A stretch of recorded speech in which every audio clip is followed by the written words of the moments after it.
Today's Attacking Third podcast is presented by Sonos Beam, the premium smart soundbar for TVs, movies, music, sports, gaming, and more. Stay tuned for additional details about the Sonos Beam in today's show.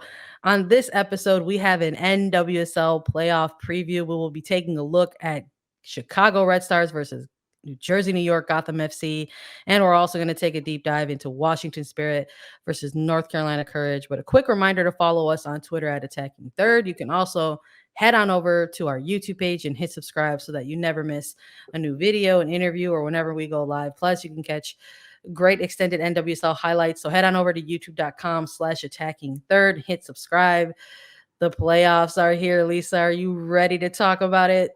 Sandra, I'm so ready. I am so happy that the playoffs are finally here. We get to preview the quarterfinal matches, 2 of them. It's an extended playoff this season for the first time in the NWSL. The top 6 teams make the playoffs. First 2 spots, number 1 and number 2, get a bye. So that's Portland and OL Reign. So they are not playing this weekend. But we have 4 other teams that'll be taking the field in 2 matches on Sunday. I'm so excited to talk about them, and I'm excited to get your picks. I want to know who you have going through because we haven't discussed it before we started recording. You know, I'm excited about it too. I love that there is an expanded playoff format this year. I think it was always one of those ambitious like benchmarks that the league wanted to hit for so long. Since its inaugural season in 2013, it was always top 4 teams, and now as the league is sort of finding itself kind of currently level at like an even number of teams at 10, and they're looking ahead to future expansion for 2022. They decided in 2021 is when they were going to expand the playoff picture a little bit. So it's very exciting to get onto this podcast and to be able to talk about the first ever quarterfinals that'll take place in NWSL history. So I of course am excited to get the chance to cover one of these games in a local capacity, because this first one that we're going to get into right now is going to be taking place on Sunday. It's going to be Chicago Red Stars versus New Jersey, New York, Gotham FC. It is the number 4 seed versus the number 5 seed, taking place at SeatGeek Stadium. You could catch that on CBS Sports Network at 3 p.m. Eastern Time.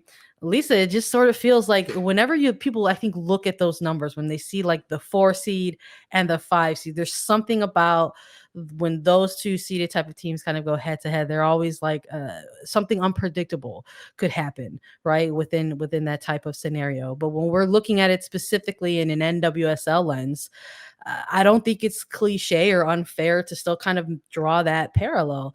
These are 2 teams that kind of played each other very narrowly during the regular season. When we had to come on here and talk about their regular season matchups, there were some scoreless draws. There was a very narrow 1-0 win for Gotham that came by way of a poor penalty from Chicago Red Stars, and that gave them ultimately the head-to-head tiebreaker. So it's funny to look back maybe a little bit at some of these regular season matchups and looking ahead to this quarterfinal match and knowing actually these 2 teams are going to be facing off and going head to head into this quarterfinal, and they are definitely not in the same places where they were while they were meeting during their regular season matchups. That's exactly what it is. You can't look at every little detail that has happened so far in the regular season and take that as a blanket statement, because there are so many different factors coming into this. And the fact that Gotham, even when you look at them on the surface level, they could have clinched 5 or 6 days before they actually clinched a playoff spot. They just kept themselves on the edge of their seat and on their toes at the end of it, ultimately clinching. But yeah, I love to see a 4 and 5 matchup because so close in the standings and so close in the season overall, depending like how you really look at how this shook out. And the final weekend of regular season set the tone for how these playoffs are going to be. Tight, anything can happen, and really it's up in the air, I think, for a lot of it. Let's take a look maybe at like recent form, right, for both of these teams respectively. You've got Chicago Red Stars heading into these playoffs on 3 straight wins. You've got Gotham heading into these quarterfinals and 3 straight draws. Different scenarios. I mean, either way, they could both maybe look at that as a positive and say, hey, we're heading into these quarterfinals undefeated. But in terms of actual form, we've been seeing a little bit of different looks from these teams in more recent weeks. Let's maybe start with the visiting side in this one, Lisa, because I know you were actually in the call for some of these games, right? When it came down to this very sort of compact final week for Gotham FC, and just sort of getting a bird's eye view really of their attack, their midfield, their defensive unit. And there's been a lot. We could take a look at them and say that there's actually been a lot of pretty strong individual performances. Obviously, somebody like Margaret Purce maybe sticks out the most for the two of us, going on a ridiculous run in the month of October, coming out with Player of the Month honors because of her attacking ability and what she means and does for and provides to the team. I believe, if people can feel free to stat check me on this, but I believe they've only lost one time whenever Margaret Purce is on the pitch, and it just echoed very, very loudly. It was so evident when she was gone, out for injury for an extended period of time. They struggled a little bit, in her absence, and her return in late September kind of spearheaded this very, very strong month of October for her, and essentially helped propel this team to where they needed to go. But it doesn't just end with her on the back line. They've made some adjustments as well, right, Lisa? Yes, I think when we look at Gotham overall, and you mentioned the back line at the start of this regular season. So if we can all try to remember way back when to May, before the Olympics, before the finals, it's been a really long season. Gotham was the team to beat defensively because they were letting up almost no goals. They were going on the road and winning or tying all of their games. They hadn't lost a road game their first like 10 matches. They were all winning them on the road, and it really came down to the defensive unit for Gotham at that point in the season. Now I don't think it's as much of a talking point when you look at Gotham, and that's the beauty of a really long season. There's ebbs and flows of a team and strengths and the rhythmic patterns of players and personnel on the field that come together at different points. And I think that having the Olympics throughout the summer broke up the season and broke up teams a lot for the middle of the summer, because they were missing chunks of players from their team due to the Olympics and the international window. So because of that, you really have to just look at the final few weeks of the regular season. And like you mentioned, Gotham is coming off 3 ties. In all 3 of those ties, they scored goals. It was all 3 1-1. They also let up all 3 goals in those 3 matches. But it's an 8-game unbeaten streak for Gotham, and they're scoring goals. So those are 2 really big positives when you look at this Gotham side. The last 5 matches, they have scored first before their opponents, and then they let up goals. So I think that says something a little bit defensively now when you look at Gotham, because yes, at the start of the season, they were so defensive and such a lockdown on defense. And now their forwards are scoring goals. 3 of those goals in the last 5 games came in the first half, and 2 of them came in the first 10 minutes.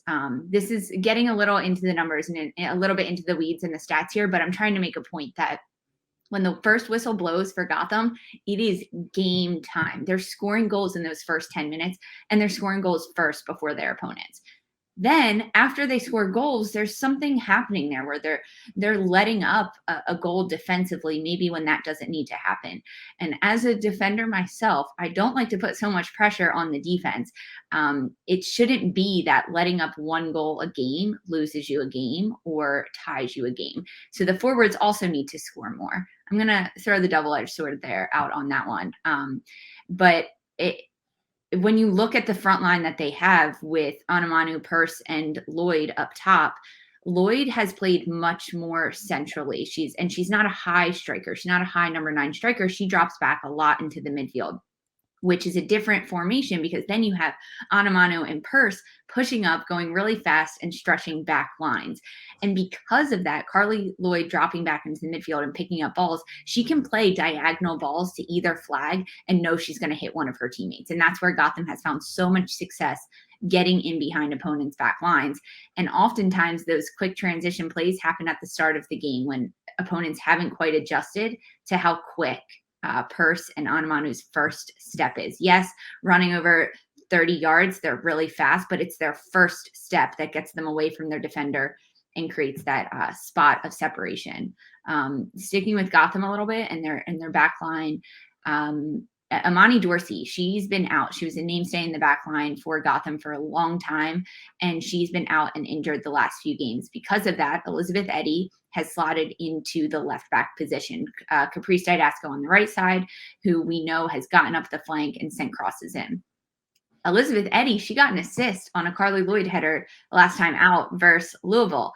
So for those that don't know, Eddy is traditionally a forward, and Sandra Wright, she was drafted as a forward, or excuse me, traded as a forward to Gotham to play forward, but they don't really need a lot of help in the attack right now. They're doing pretty well. So she slid into the back line, and being that outside back position, it's your job to get up the field. I mean, with Caprice Didasco and Elizabeth Eddy on either side, it really becomes a 2-back or a 3-back with that central midfielder sliding back, whoever is at that moment in there, whether it's Ali Long or Jennifer Cujo dropping into the midfield to almost become a 3-back for Gotham. And I think that's what's been really important, but also maybe exposing Gotham on the transition play, because they don't have those solid defenders in the back all the time. So I think that's interesting. I think that Elizabeth Eddy will get the start again. At this point, injury reports have not come out yet for these matches, so we don't know, but I'm going to figure that Elizabeth Eddy is going to start in that left back position, which I'll come back to when we touch on Chicago and that left back position for Gotham. But that's really when you look at the lineup for Gotham and how they've been playing throughout this season. Those are the moments of the field I'm really interested in. And then, of course, you have to look at the midfield battle, which so many games are won and lost in the midfield. And between Chicago's midfield unit and Gotham's midfield unit, there can't be sloppy giveaways on either side, because that's going to be the moment when the game switches and transition happens. And those are the moments where your opponent's going to capitalize, no matter who it is. If it's Gotham's midfielders making that mistake, Chicago will capitalize. And if Chicago's midfield makes a mistake, that's when Gotham's going to capitalize. So that's my little overview of Gotham right now before we even get to Chicago. No, I'm into it. We're taking the deep dives here. I mean, it's just 2 games, it's just 2 games that we have on our plate. So we wanted to, get into as much of this as possible. But I'm in agreement with you on the Carli Lloyd tidbit as well. I really do think that at this stage in Gotham's trajectory right now, heading into the playoffs, if they're going to be successful and go on a playoff run, that Carli Lloyd does probably have to take maybe a little bit more of a supporting role in that aspect. Being able to sort of be this playmaker who has the ability to stretch back lines and find these open lanes and pick out these seams for players like Margaret Purce, like Ifeoma Anamanu, and still sort of be this kind of lethal target, right? We saw her end the season with a header, So I really do think it could benefit Gotham in this one if they have somebody with her experience able to just sort of kind of be that extra supporting role on there. But I don't know if that's in Carli Lloyd's DNA. We'll see what happens for Gotham there. I don't know. I mean, I'm not too sure if I agree that this game's gonna actually come down to the midfield. I mean, because I'm looking at recent form and looking at some of these moments in this kind of very final compact week for Gotham. They just didn't get it done. There were multiple opportunities where they had to just sort of be done with it and clinch their moment. Something even like a home playoff was still in play with them as well. And that just, they kind of shut the door on themselves for that. And, we had McCall's Bunny, on the show, and we chatted a little bit with her on background, and she feels like the team is in a good space right now. And it's like kind of like hitting the reset button, right? She's somebody with a ton of playoff experience. This is not her first rodeo when it comes to like a professional playoff scenario. So, but she is in agreement. She told us, she said it's like getting a fresh start. It's like a completely different it's a different slate when you're getting into these moments that anybody could sort of take it. So I'm in agreement with that with her. And but looking at the form of this midfield, there were moments up against specifically some of these Louisville sides where their attackers just ran through that midfield. They just ran through them. So it's if you're Chicago and you're looking at recent tape, you're like, and You're you're circling Mal Pugh that. or you're Kealia Watt, you're like, well, let's just let's just go, let's just run at them. We'll see. It's gonna be interesting. But I really do think if we're looking at, we want to transition a little bit to Chicago side a little bit, Lisa, their recent form, right? Maybe there's similar arguments that can actually be made for both of these teams. Again, it's that number 4 and number 5 kind of seed talk, but similar scenarios, I think, for Chicago as we're sort of analyzing Gotham, that we could look at with Chicago. They're a team that have navigated their regular season. It didn't get the best of starts, right? They kind of had a little ups and downs going on in the beginning third of the season, and then really sort of locked things in for the final third of the season. We've heard so much about this team, and they've all echoed the same messaging, that it really was going to come down to this final third of the season for them. And when we had Tierna Davidson on the show, she echoed as much. It's all the same messaging that's coming out of that locker room, quite frankly, just talking about that. That's what it is. It was going to be getting the job done when you're supposed to be getting it done. And it was during this window of time.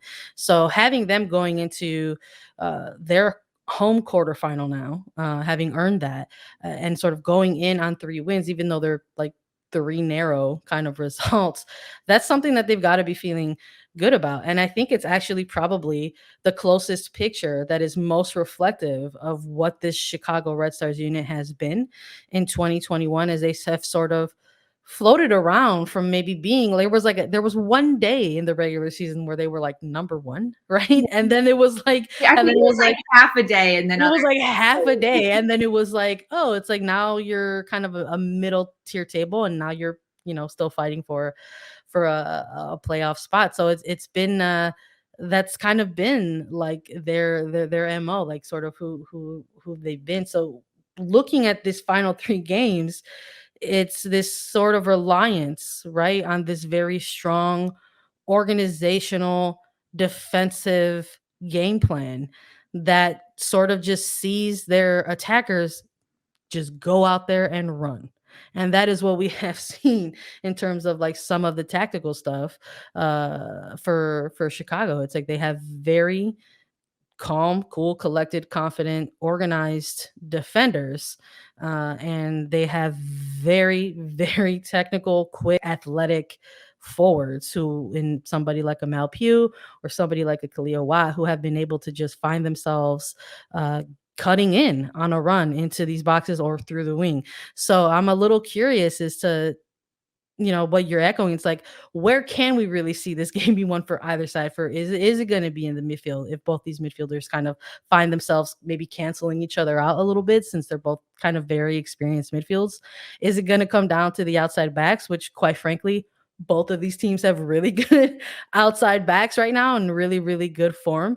And like we're talking about, Lisa, if the injury report is pretty steady or clean for either of them, that could come into play too. These were teams that were navigating some injuries, right, towards the end of the season. So there's a lot of question marks there. But if Chicago and Gotham sort of have their what are the could be their most informed what we've seen in their most informed kind of starting 11s, that might be one of the more unpredictable games, right, of the 2 games this weekend. It really well may be. When you look back at the history between these 2 squads, they started in May, beginning of the season, a 0-0 draw.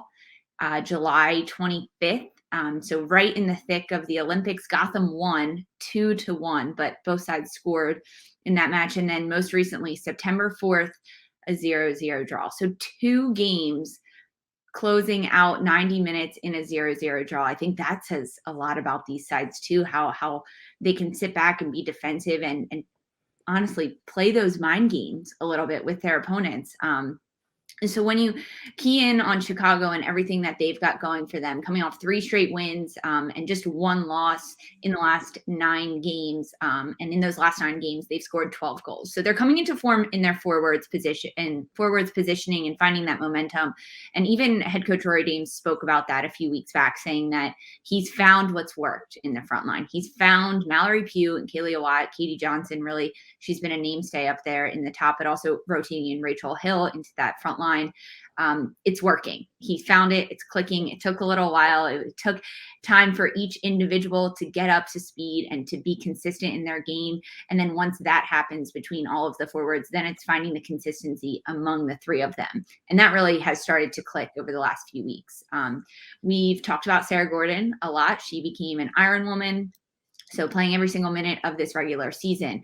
And that's a feat that players have achieved before. It's not that outrageous. However, it's really important to note that there were so many other players coming in and out around her throughout this year in this regular season. She was not alongside Tierna Davidson the entire season, Davidson left to go to the Olympics.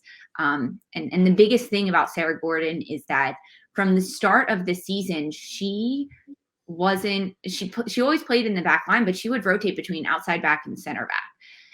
Because she was a little bit of a liability when she was at that center back position, because she would give up plays, or it would be small mental lapses that would give up big opportunities for the opponents, where her goalkeeper would have to make a big save.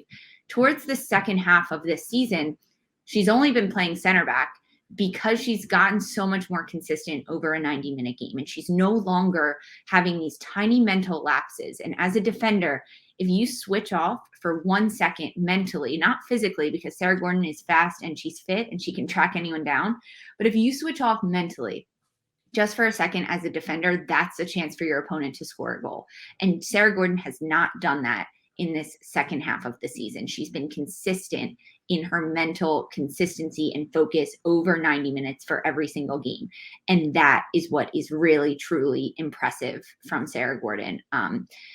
Looking at that defensively, and I talked about the forwards and how they need to score a little bit, the defense also really, really has to start with Chicago's front line. And I know they try to do this every game, and it's the press and the counter press and finding that balance in when to attack your opponents and when to not.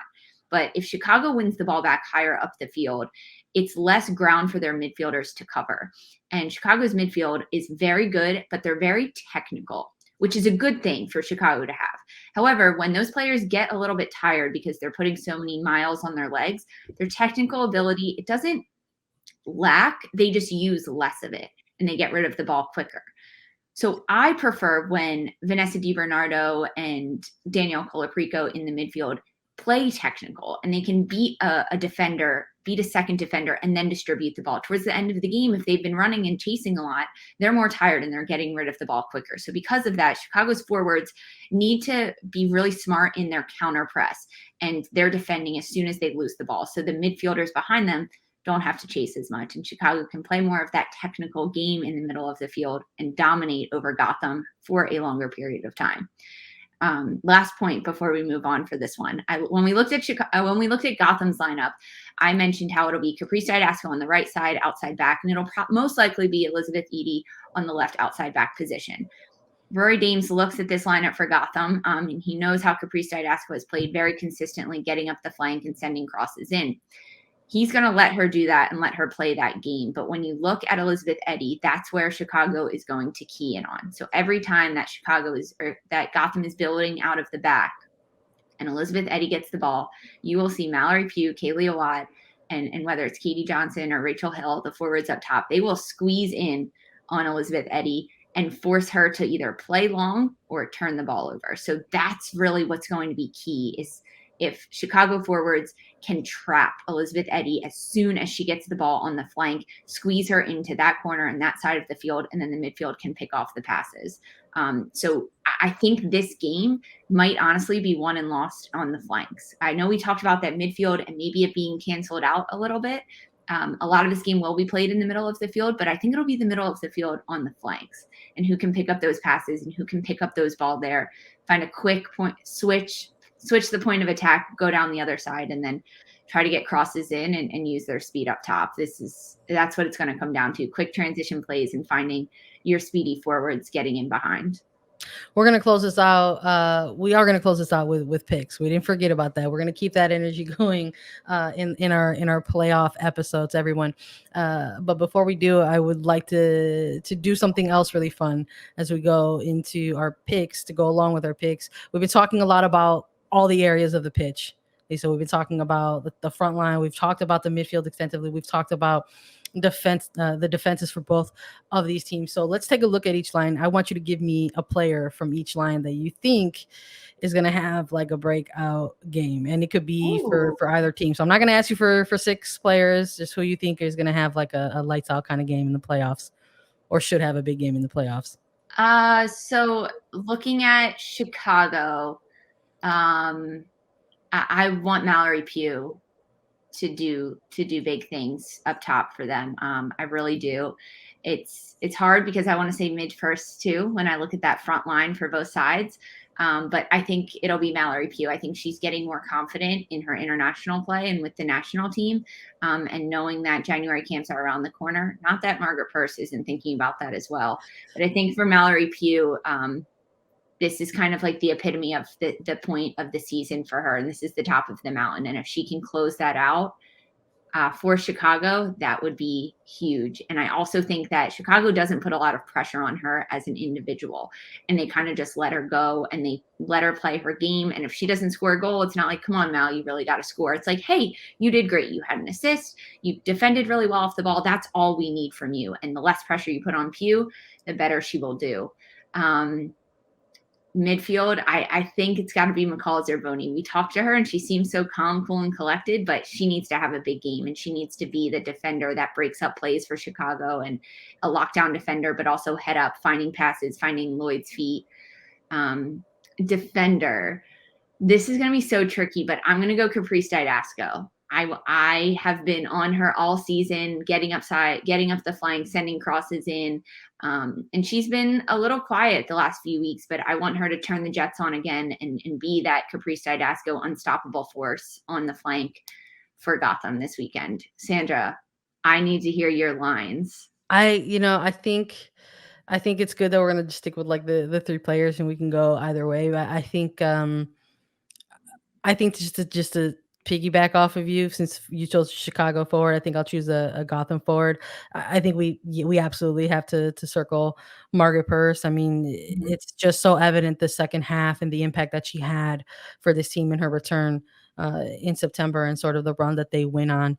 Honestly, there's a real what if there, I think, around Margaret Purce had she not picked up an injury. Maybe we'd be having a different conversation about her that was more a much stronger case maybe for MVP, right? With not having Mhm. all of the games. So right now in this second half, I don't disagree that she's 100% probably the MVP for this Gotham side in this second half in this moment. So I think that if they are to be successful in the playoffs, she absolutely has to to continue to kind of come up big and deliver. I think for the midfield, I'm going to go swing the way of Chicago. I think Morgan Gautraw's got to have a lights out game for Chicago. I think whatever happens in the midfield for the Red Stars will absolutely live or die with Morgan Gautreau, and that's been pretty evident this season. Similar to Purse, probably Mhm. one of those MVP candidates of the team for the Red Stars.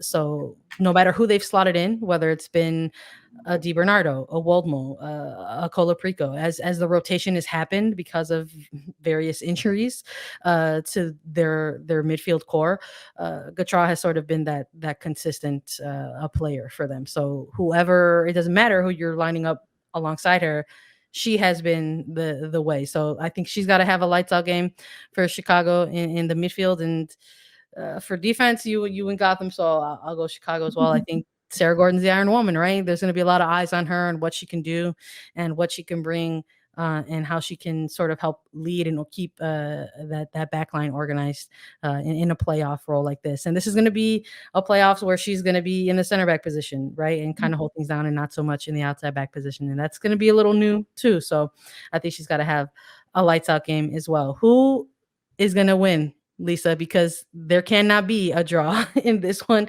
It's the knockout rounds. Who are you picking and why? I have Gotham. I'll give my pick first. I have Gotham winning this based on their ability to score goals first and early. Not that Chicago can't do that, but we haven't seen it as consistently as we have from Gotham. And I think that Gotham coming off 3 consecutive ties where they could have won and they could have put the game away and they didn't. I think they have that nagging thought in their head that's like, put this game away early, get it done with, get 2 goals in the first half, lock it down defensively in the second half. So I'm going to go Gotham on this one just because of their ability to score goals, and they've scored goals against Chicago. They have the head to head in the Chicago Gotham tiebreaker for the regular season. I'm going Gotham. I feel that. You know where I'm gonna go with, but I'm gonna tell you I why. know.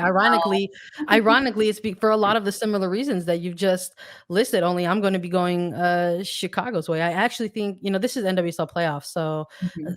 I think unlike the Challenge Cup, there's possibility for the knockout round to have extra time.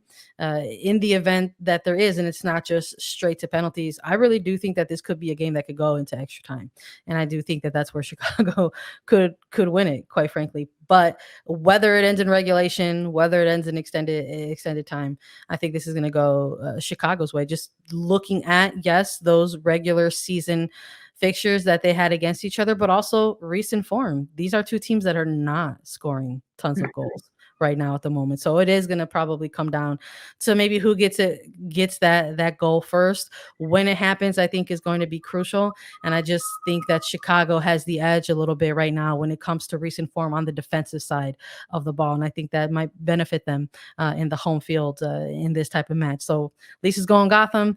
I'm going Chicago. The winner of this match, whoever it is, will go on to face Portland Thorns FC on the road on November the 14th.